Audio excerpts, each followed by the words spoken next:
Today we continue with the second part, the concluding part of the study of the Mahapadana Sutta, SD 49.8a, part 2, that is the second teaching of the Mahapadana Sutta, the sections 2 to 8. So there are 7 sections or 7 chapters, if you like. In the recording before this, we examined chapter 1 and last closing chapter 9 on our Buddha Gautama. Now today we are going to examine the section where the Buddha relates the story of the past Buddha, Vipassi. Now this story, which takes about the sutta, is very important and very interesting because it gives us the first and perhaps the only canonical life of the Buddha, of a Buddha. In this case, Vipassi Buddha, one of the past Buddhas, and his life, the life of Vipassi, is very similar, at least by way of key events, and the themes are very similar. As we look through this section, if there is any difference between the life of the two Buddhas, I'll try to mention them. Now, so we look at the second teaching on Vipassi Buddha, that is sections 1.16 to 3.33. There are 7 sections here. The first section is chapter 2, because we already done chapter 1 previously. Chapter 2 is called the Bodhisattva chapter. Let me just go through the chapter headings with you first.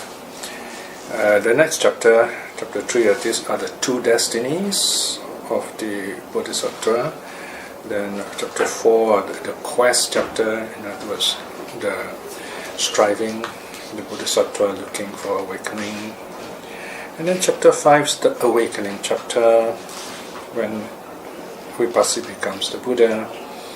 And then chapter 6 is the hesitation chapter. Chapter 8 is the teaching chapter. And the last chapter in this story, the Vipassi, chapter 8 is a Sangha chapter. So here the story kind of ends right in the middle, the high point in the life of Vipassi, if you like, the first meeting of the Sangha of Vipassi Buddha. So now we look at section 1.16, Vipassi's attribute. So here we have information about the Vipassi Buddha. He arose 91 eons, 91 world cycles ago, very long time, and he's from the Kshatriya class, like our own Buddha Gautama. By his lifespan, one more point, his clan is the Kondanya clan, whereas our Buddha's clan is the Gautama.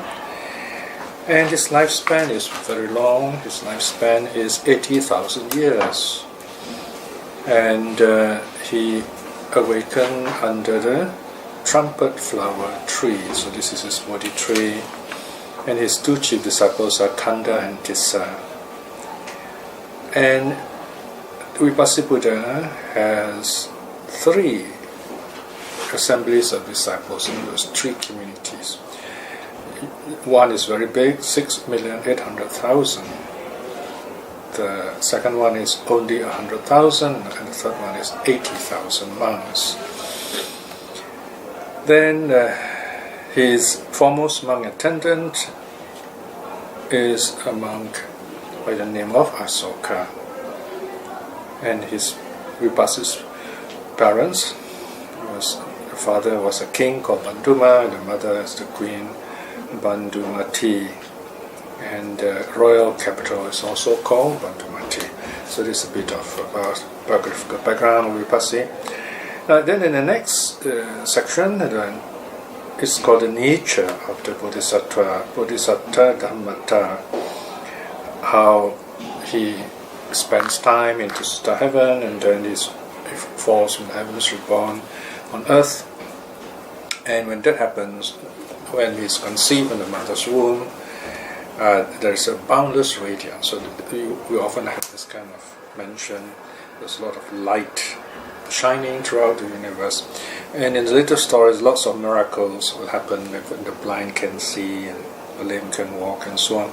We find this kind of interesting stories repeated in many other religions too. Whether we accept them as historical fact or not, it's not the point here. This kind of statement shows that something wonderful is going to happen with the birth of this individual. Definitely there's going to be a certain beautiful light in this world by way of awakening, peace and wisdom. Then in the next section there is called the womb protection. It is said the young devas, that even divine beings protect the mother and make sure the mother is safe. And the mother herself is morally virtuous, she keeps the precepts, and she does not have any thought of sensual pleasure at all. And yet, because she's very happy, she's enjoying all these wonderful feelings, so she has no negative thoughts at all. And the mother is very healthy, there's no illness. Then, and what's interesting here is even in the case of Vipassi Buddha, we have the mother passing away 7 days after he is born. One possible explanation is that it would be difficult for the Buddha's mother to be alive and or give birth to another child. Then you're going to have like a successor and so on. So these are purely speculative ideas, but the tradition is the mother passes away and is reborn in one of the higher realms, one of the heavens. And the sutta here says in section 1.25, the mother carries him for 10 lunar months. And just like our Buddha, Vipassi Buddha also was born while the mother was standing. And then the gods would come and kind of welcome this child. And there'll be in this case, the 4 young gods come and kind of, this is a grand occasion, so they're present there. Then the next section, 1.29, says that the child emerges spotless, pure and clean. Of course, this may sound a bit difficult to accept, but if you look at the next section, 1.30, it is said that the devas, kind of 2 devas, kind of one pour warm water, there is cool water to wash both the mother and the child. So perhaps we of course it would be rather strange if the child is already clean and then is washing again. We may kind of reverse the sequence here. The gods, in a sense, if you like, wash the child and the mother, and so they are clean. So the child is born clean. And this is no ordinary baby. As soon as as soon as he's born, he's able to talk. And he's born kind of feet first and is able to stand. And while standing, he takes 7 steps to the north. And then it is said that the gods will kind of shade him with a white sunshade. This is the sign of royalty. And you have this voice. He speaks with a bull's voice. Imagine this is a young child. So it's no ordinary child, it's no ordinary event. And with this bull's voice, we can say a voice is heard, if you like. And the voice says, Agohamasmi lokassa. Foremost am I in the world. Jetohamasmi lokassa. The eldest am I in the world. Setohamasmi lokassa. The best am I in the world. Ayam mantima jati. This is my last birth. Nattidani punapavoti. There is now no more rebirth for me. So this kind of putting things backwards a bit, showing that it's as if he knows he's going to be Buddha. So here we already have the legendary story coming in. Of course, if we interpret this as literature, the audience that is listening to this kind of is being informed. Here's the child who's going to be Buddha, in other words. So we have these wonderful stories, and such a child, the birth of such a child must be attended with miracles. So this is the narrative aspect of the way the ancients see the birth of the Buddha. And again, we are reminded that when the child is born, this wonderful Buddha child, when he leaves the mother's womb, there is this bright, great radiance that pervaded our universe, and so much so that the beings can see each other. They see that there are other beings. So here again, we are reminded that this is no ordinary child, and he's going to kind of open up the world to us. It's going to show us that there are other beings, and they're also capable of awakening, and a kind of awareness of the breadth, in the sense of the variety of life that exists around us. So that is the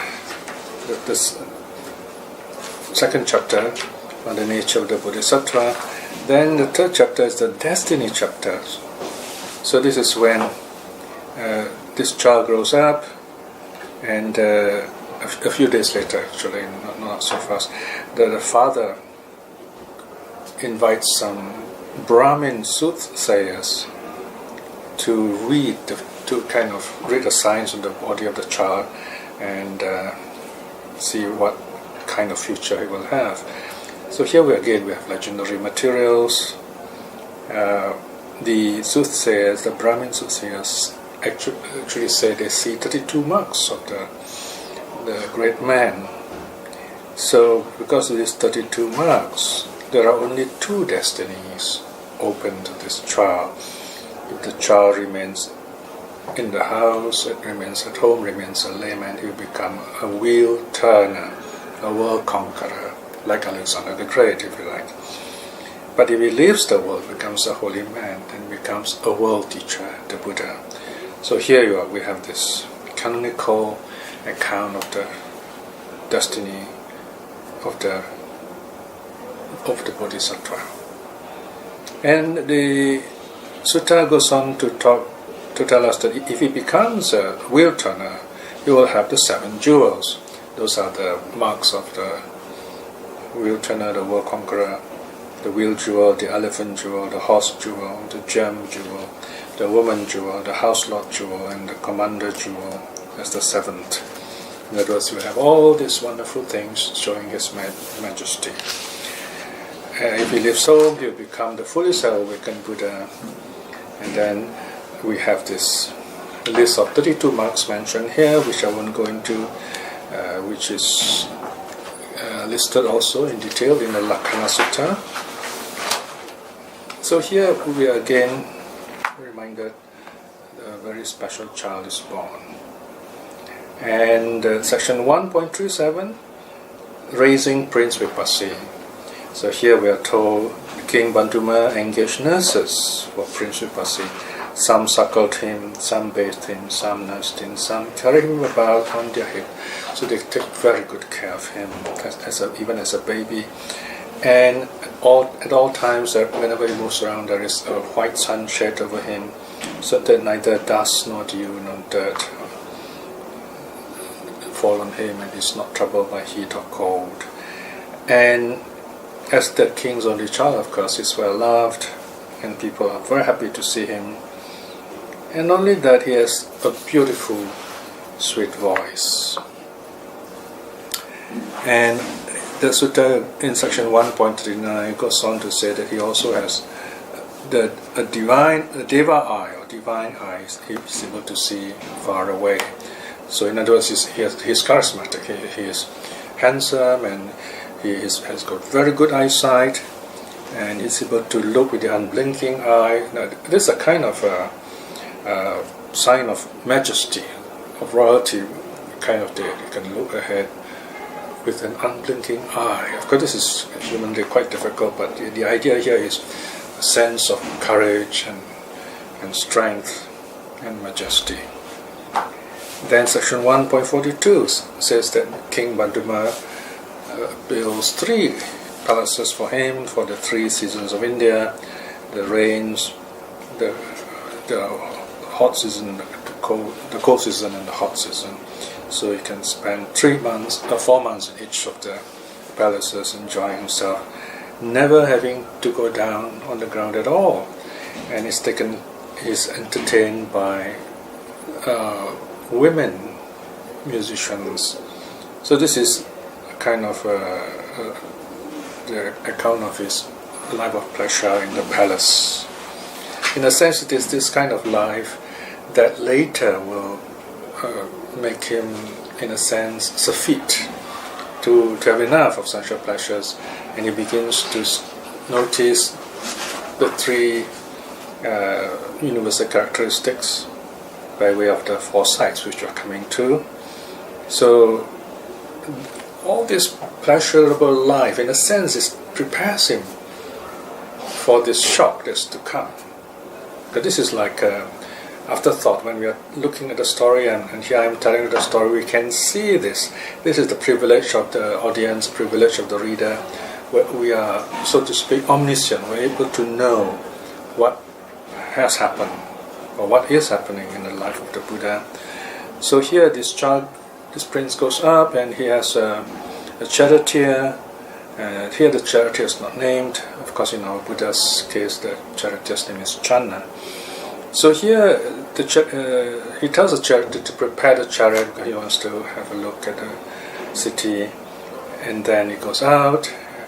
It is said he sees this old man, and the old man is described just like in the Anguttara, crooked as a curved rafter, bent double, leaning on the stick, trembling as he went, wretched youth long gone. So this prince is shocked when he sees this old man, says, "What is this?" And then the charioteer acts a commentator, telling, well, this is called old, and this is what happens to all of us. So this is the first lesson the prince gets on old age. So he says, he's shocked. He says, wow, you mean I'm going to be like that? He's young, but he says, I'm going to look just like that. So he's able to contrast youth, old age. And the king also is going to be like that. His wife and all the other beautiful ladies and his playmates are all going to be old. So this came as a big shock to him. And so he goes back rather unhappy, thinking about all this. And according to this account, quite a long time passed. And the king is very worried. Of course, the king asks what's going on and tries to make him happy again. The king, of course, is very worried. He wants to prevent the son from leaving the home. He wants the son to remain in the palace and to take over his throne. Then many years pass, according to Sutta section 2.5. Remember, this is we're talking about lifespan of humans, very long, 80,000 years here. So many years pass, and this time he goes out again to the charioteer, and he sees a sick man, a very sick man indeed, afflicted, suffering, and gravely ill, lying fouled in his own excrement and urine, lifted up by some and set down by others. So again here, he's shocked at what is this? And the charioteer says, well, this is called sick. And then he's told everyone somehow will fall sick. And again, he's shocked. He's not happy, he goes back home thinking about all this, thinking about decay and disease. And again, the king asks about him, and the king learns about this rather disturbing news, and he tries best to make the prince happy again. So a few more years pass, and this prince goes out again, and he sees the third sight, that of a corpse, a dead person or a corpse. And this, of course, even the most shocking sight of all. And he asked the charioteer, what is this? And the charioteer said, well, this is a buyer, this person is going to be burned, he is dead, this is what is dead. So this is the first time that he is told what death is, that everyone will die, he will die, the father will die, all those whom they love will die. And it's the end of things. So can you imagine, it's like the first time you're learning all these things, and all your life you've been living very happily, and suddenly you say, oh, I'm not going to have this life anymore. So, very simply put, he was traumatized, he was shocked, he was a deep thinker, he was a very sensitive person, emotionally sensitive, compassionate. So all these experiences were 3Ds, decay, disease, death, shocked him. So he goes back to the palace, rather unhappy. And then came the years later, the fourth sight. He goes out, and this time it's a different kind of sight. This time it's a very peaceful, very radiant kind of a person. It's a renunciant wearing the saffron robe. And this time this prince sees this holy man, and he fills him with peace and hope, and he asks, who is this person? And the charioteer says, well, he's a renunciant, a Papajita. And who is a renunciant? He's one who has given up the world, looking for answers to all this suffering of decay, disease, death. So at once the intelligent prince knows, okay, this is the way that I want to find out how to correct all these bad things in the world. So he decides to leave home, and he goes back, and then he leaves everything behind, and then he shaves off his hair and beard, puts on the saffron robe, and goes forth. So this is a quite direct story of how he renounced the world. Quite simple, simpler in a sense than our own Buddha story. Now, and then it is said at that time there were 84,000 living beings. There were people in the city who kind of look up to him. Instead of the 5 monks, you have 84,000 living beings or people. But simply told, living beings. And they probably have the sense that here is this holy man who's become a renunciant, and they also renounce the world. So this is the first group of renunciant. They follow this Bodhisattva Vipassi. Then at some point, the Bodhisattva Vipassi thought, it's not proper that I here am looking for answers in life, and here we have 84,000 people following. That's a lot of people. So he decides, he says, well, we've got to go our way. So the 84,000 renunciants went their way, and the Bodhisattva went his solitary way. And then he goes into meditation, he reflects on the nature of death and so on. And here the sutta in section 218 shows how he recollects on the 10 link full dependent arising. For example, when what exists are there decay and death? Why is there decay and death? He asks this question. What conditions decay and death? Then he realizes, he says, on account of birth there is decay and death. And why is there birth? So you cannot go backwards, because there is existence. And why is there existence? There is clinging. Why is there clinging? There is craving. And behind craving there's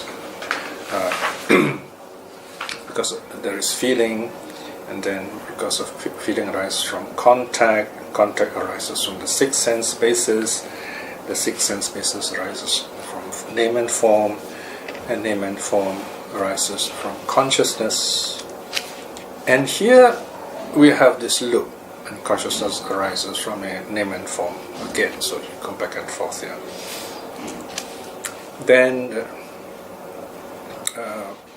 then he reflects the other way. He says, okay, in this case, how do we end it? How is it there is no more decay and death? So when there's no birth, and then all the other links kind of collapse like dominoes.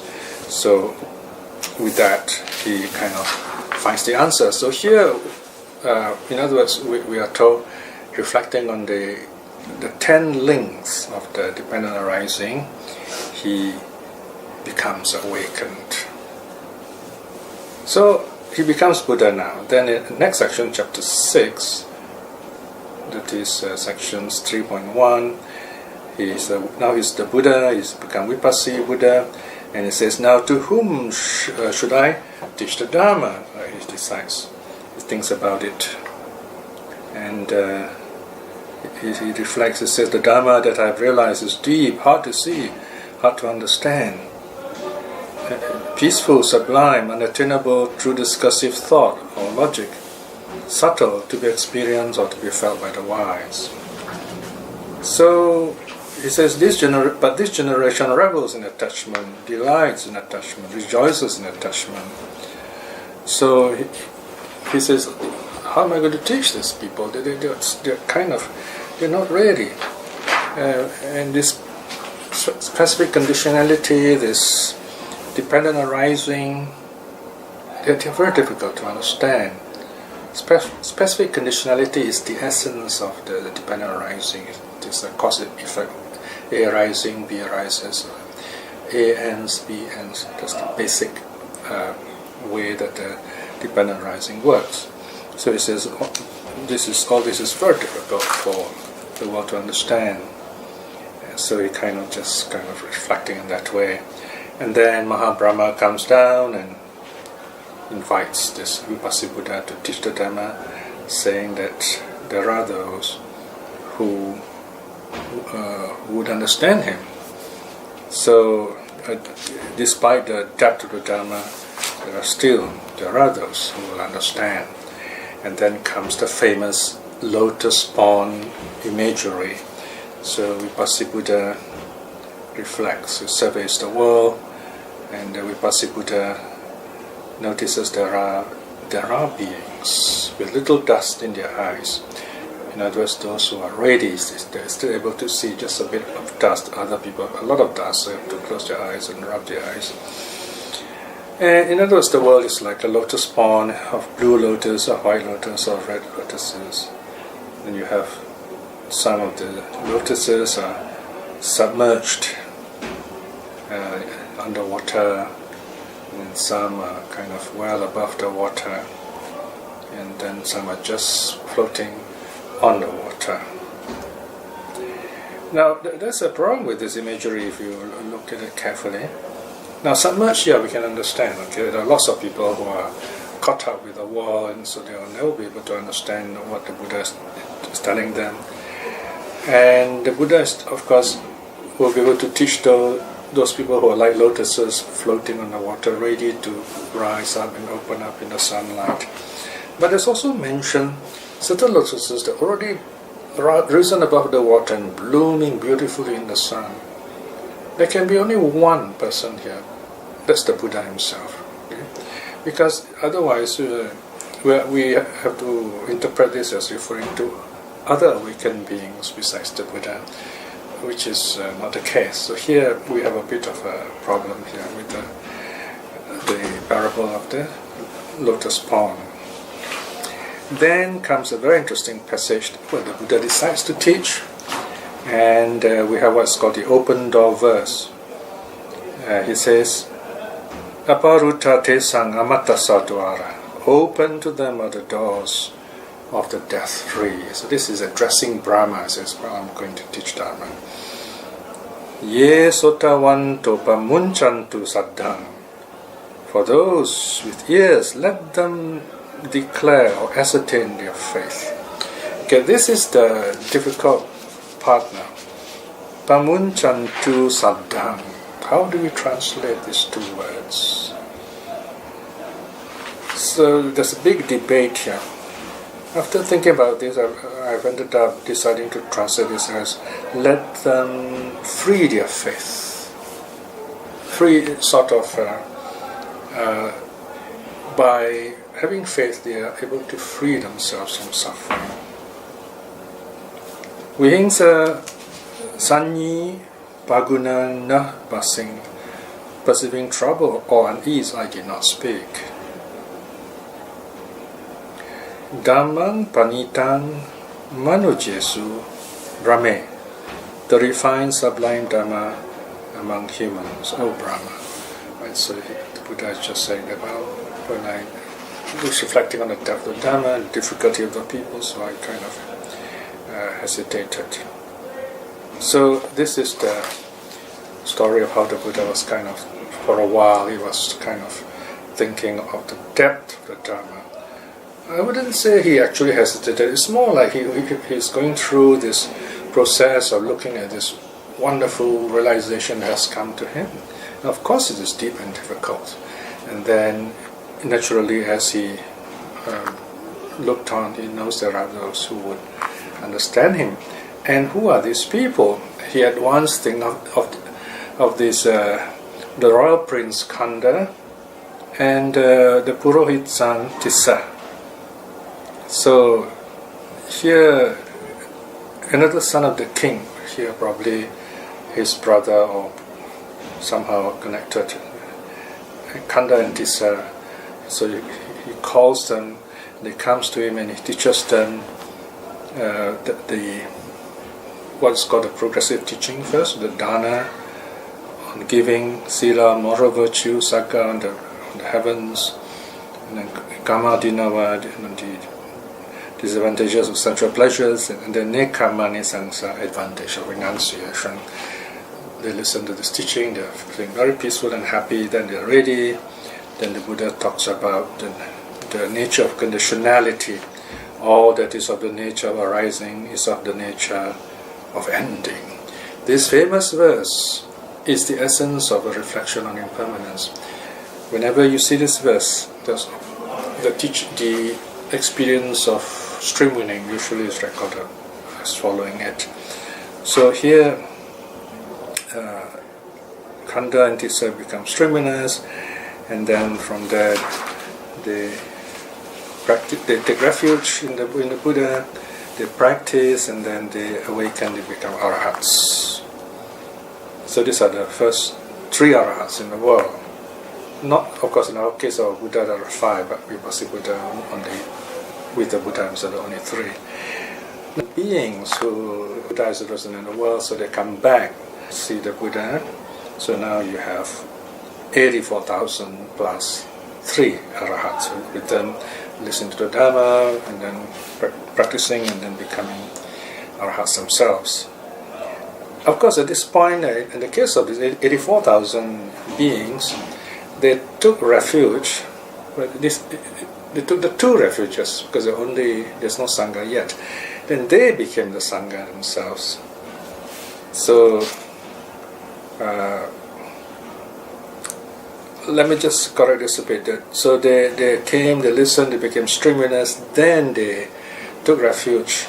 After that, they practiced and became arahats. So just to get the sequence right, okay? So then you have another group of 84,000 people. These are the renunciants. So you have 2 groups now. Previously, the 84,000 another group of people. Okay? So then you have the 84,000 have renounced the world. So they came back and they listened to the Buddha's teaching, and they became arahats. So you have 2 groups of 84,000 who became his followers. This is in chapter 3.23. And now we come to the last chapter. You have 6,800,000 monks who gathered together. And this is the total population of the arahats of Vipassi Buddha. So he got them together, and then he declared to them, "Go forth, bhikshus, on a mission for the good of the many, for the happiness of the many, out of compassion for the world, for the good and happiness of gods and humans. Let not two go the same way. Teach the Dharma, bhikshus, good in the beginning, good in the middle, good in the end, both in the spirit and in the letter. Declare the holy life in its whole and complete purity. There are beings with little dust in their eyes who, not listening, would be ruined. They will grow if they understand the Dharma. So they all were sent out. And then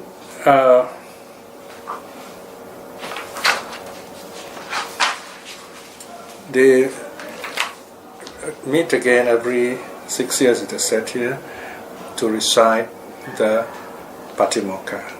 But here the Patimokkha, they already are arahats, so the Patimokkha is a short verse which the Buddha will give them, and it is more of an occasion when they meet together and the Buddha would teach them the Dharma. It's more like a kind of celebration of arahats, if you like, and the Buddha will give them what's called the Patimokkha for the arahats, the famous verse Dhammapada 183, Sabba papasa akaranan kusala supasampada sachita paryodapanan itam buddhana sasanang. Not doing anything bad, cultivating the good or the wholesome, purifying one's mind. This is the teaching of the Buddhas. Then the next verse says, patience and forbearance are the supreme austerity. Nirvana is supreme, says the Buddha. Says the Buddhas, truly one is not a renunciant who harms another, nor is one a recluse who harms another. Neither abusing nor injuring, and restraint in the Patimokkha or monastic code, and moderation in food, and a remote bed, and sit, and devotion to the higher mind, meaning meditation, jhana. This is the teaching of the Buddhas. So here we have the special Patimokkha for the Arahats. So the teaching ends there. So it shows here it's like the glorification of Vipassana Buddha. His story ends right in the middle where you have all this grand gathering of monks. So from here we begin to see the various aspects of the life of the Buddha being put together, and from there we have the life of our own Buddha in due course. The Buddha never gave us any lengthy details of his life in the suttas. He would only incidentally tell us certain interesting events, like one of the most important series of events are given in the Arya Pariyesana Sutta, where the Buddha talks about his life from renunciation until awakening, and that's perhaps the oldest record we have of his life. But this story of Mahapadana Sutta is a very late canonical sutta with lots of legendary materials, but they are very helpful as stories to inspire the crowd that is not ready for deeper Dharma. From there we inspire them to be happy, and with that we bring them closer to the Four Noble Truths, and from there we go on to give them the deeper teachings that the Buddha has given to the other disciples of his. So the story of the Buddha in the Mahapadana Sutta ends there. Let us now close with a short reflection. Reflecting on the Buddha is one of the very helpful practices. So if you have the inclination, this is your chance to reflect on the Mahapadana Sutta, and various aspects of the sutta will give us a good idea on the nature of the Buddha, such as the foresights and how he renounced the world on that account, and his great wisdom and compassion. Reflecting in this way is wonderful good karma. By the power of such karma, may we be empowered with wisdom and courage to aspire to attain stream winning in this life itself. And by the same token, by the power of the three jewels, let us send out our loving kindness to ourselves, to our loved ones, to all those who have been kind and supporting us. May they be well, may they be happy. To those who are practicing the Dharma, seeking the Buddha's teaching, may they too find awakening in this life. And for those who have difficulties with the Dharma in any way, may their minds clear up, and may they see the true teaching in this life itself too. May all beings be well and happy. Sadhu, sadhu, sadhu.